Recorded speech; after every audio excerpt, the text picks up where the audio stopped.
takusan arimasu. Par exemple, il y a donc cette semaine la sortie le 9 décembre, donc ce sera demain, de plusieurs titres de chez Kaze, dont bien évidemment voilà, le Takanen Hana. Je vous rappelle que Attends, Neverland. Alors, j'ai pas retrouvé mon Cold Game 3, je sais pas où je l'ai foutu, mais j'ai Cold Game 3 aussi. Mais voilà, c'est les mangas qui Moi, disparaissent. j'ai rien. Je suis désolée. Takanen Hana, le prochain tome, le 18, c'est le dernier, donc attendez-vous à ce que je fasse une critique dans le cri du mochi. Et bien évidemment, voilà, Promise Neverland, je ne l'ai pas encore celui-là, mais ce sera une tuerie, c'est évident. Bah regarde, il est là, tu le veux? Ouais, vas-y, passe. Si on pouvait faire ça, ce serait trop bien. On a ensuite toujours le 9 décembre, donc toujours demain, une fin de série avec Prison Lab et surtout, voilà, les deux tomes, hein, le 13 et 14, puisque je vous rappelle que le tome 13 était prévu pour une date antérieure, mais Covid, confinement, il a été décalé et finalement, ils sortent tous les deux ensemble, ce qui n'est pas un mal. Tu les as lus déjà, ceux-là, ou pas ? Oh non, j'ai pas eu le temps, je me suis préparé pour notre émission, j'ai acheté le manga et je me suis préparé. Je comprends, moi aussi j'ai fait ce genre de choix. Ensuite, chez Pika, alors il y a pas mal de titres qui sortent aussi cette semaine, entre autres, parce que c'est qu'une sélection qu'on vous propose, hein, je le reprécise au cas où, c'est pas l'intégralité des sorties de la semaine, c'est une sélection. Vous avez Aileen qui se termine, tu nous en parleras plus en détail tout à l'heure, Fumble.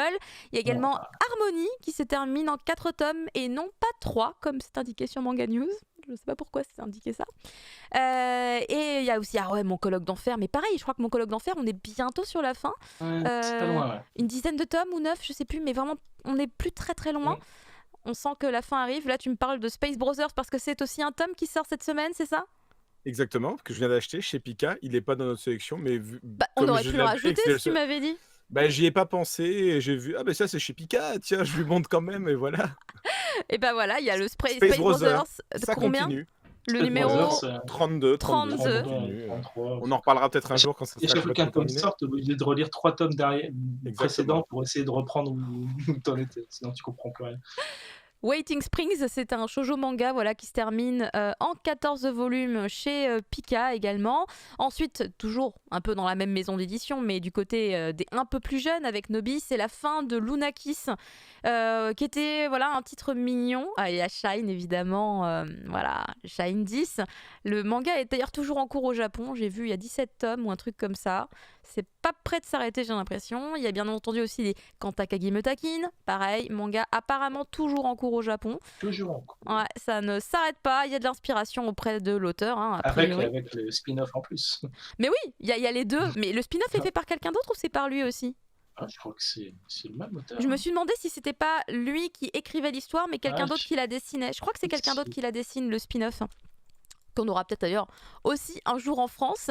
Ensuite, pour finir avec la maison d'édition Pika, Hachette, tout ça, H2T, c'est la fin de Deep Scar, hein, si je ne me plante pas, le volume 4, c'est le dernier, et peut-être bientôt, du coup, je vous ferai une critique également de cette série, puisque du coup, je la suis. On a aussi, du côté de chez Inis Éditions, Kiki la petite sorcière, donc c'est le 3e roman déjà. Je voulais vous montrer un peu dedans comment c'était, parce que je trouve que c'est une édition qui est assez agréable à lire.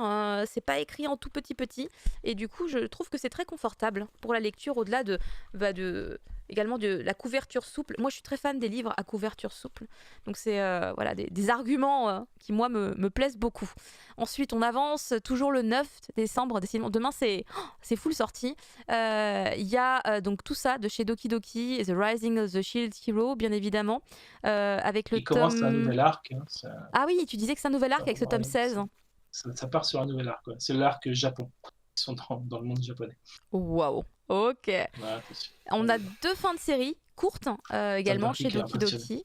On a Cube Arts et pour repartir un peu dans de l'isekai en quelque sorte, même si c'est pas vraiment de l'isekai, c'est un peu différent à mon goût, même si on retrouve un peu tous les concepts.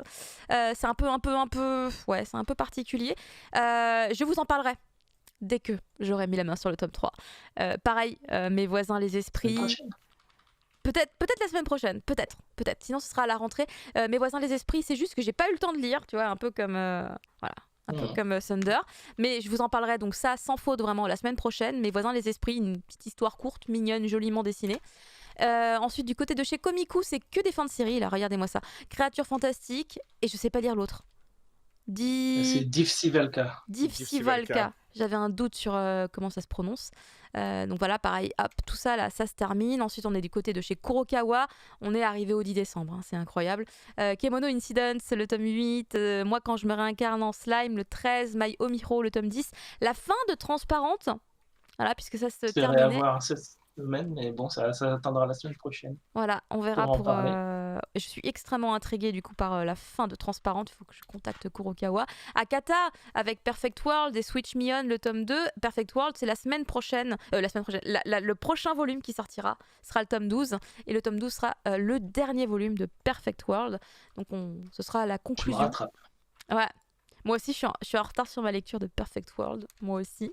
Le 11 décembre, c'est Chato Chato qui sortira Dragon Metropolis. Mais moi aussi, ah bah c'est parfait que tu le montres parce que du coup... Attends, je l'ai rangé ici ou pas Pas spoiler, mais bon. Non, don't spoil. Je suis à la bourre, je suis encore au milieu du deuxième. Ah oui, d'accord. Ah, t'es un peu en retard. Mais vraiment, au niveau dessin, ça tabasse toujours autant. C'est absolument incroyable. C'est le truc que j'ai le plus aimé en fait au moment où j'ai découvert l'œuvre, c'était le dessin. J'étais trop fan du dessin. C'était trop, trop stylé. Dingue, mais trop, franchement. Il est très très fort cet auteur. Et nous aurons également aussi du coup le 11 décembre la sortie des artbooks de chez Noévé. Il y en a 3 qui sortiront, Mitsume Tobihachi ainsi que Takuya Kishi. Et tu arbores du coup ton artbook Tobihachi. Tout à fait, tout à fait. Mais peut-être qu'on va en reparler bientôt, qui sait. C'est même pas peut-être, c'est avec assurance. Nous allons en reparler d'ici quelques minutes dans le Mochi Critique. Alors, on va pas commencer.